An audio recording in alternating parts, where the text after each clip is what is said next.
Hello everyone, I am Ashika Shetty and I am 16 years of age. I am studying in Srimati Sulochana Devi Singhania School in the 11th standard. I am from Thane, Maharashtra and participating in the elocution competition through a registered form. The topic of my speech is learning from missed opportunities. India is endowed with some wonderful natural resources which would be enough to support a sizable part of the Earth's population. India's biodiversity is exceptional. There is plenty of sunshine around the year and a large percentage of the soil is arable. Only a few countries are so fortunate with natural resources. The people of India are very resilient and have an innate intelligence. They are quick to learn new things and adapt to change rapidly. The way in which mobile telephones and cable television spread to every corner of India within a few years is simply remarkable.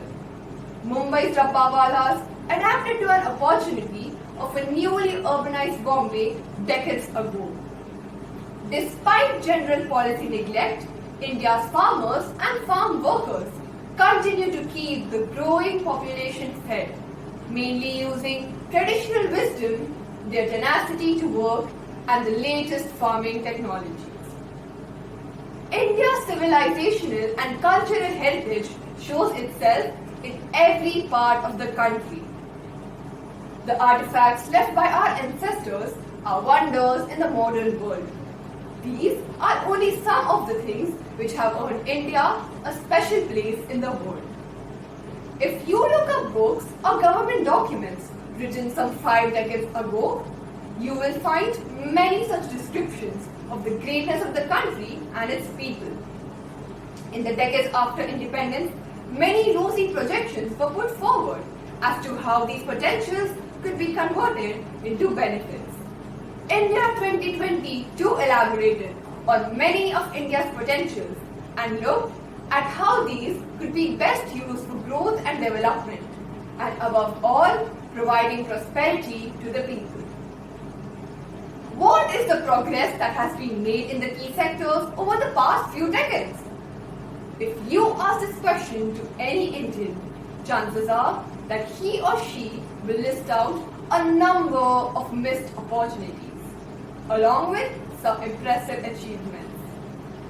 When we think of missed opportunities, there are many things that come to mind at once. But we will start with the area of electronic components, microelectronics, and computers. Homi Bhabha identified electronics as an important element for the future in the 1960s itself. Vikram Sarabhai followed up on Bhabha's vision by creating a central government department for electronics in the 1970s. At that time, India had a fledgling radio industry with electronic valves. That industry was equal to or better than what South Korea had. Those were the days of accelerating growth in electronics. New industries and new products like integrated circuits were just emerging. In the 1960s, the Tata Institute of Fundamental Research built a valve-based computer. It was one of the first set of computers in the world. It was a major enough achievement to be reported in the annual series of books called Advances in Electronics, which has global coverage. But what is the status of microchip manufacturing in India today? Microelectronics and integrated circuits are the blood, flesh and bones of the computer and information technology industry. A recent article describes the current world situation and the efforts made by the Indian government to attract investors in this sector to India with many concessions. The article also reveals the pathetic fact that by 2020, the government expects India to import electronic goods worth almost US $300 million. The import bill could exceed that of oil. The time for action is now. The alternative is clear and dire.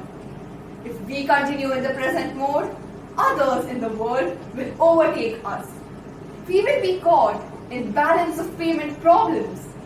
And above all, poverty and unemployment will increase further, leading to an implosion of our society. Thank you.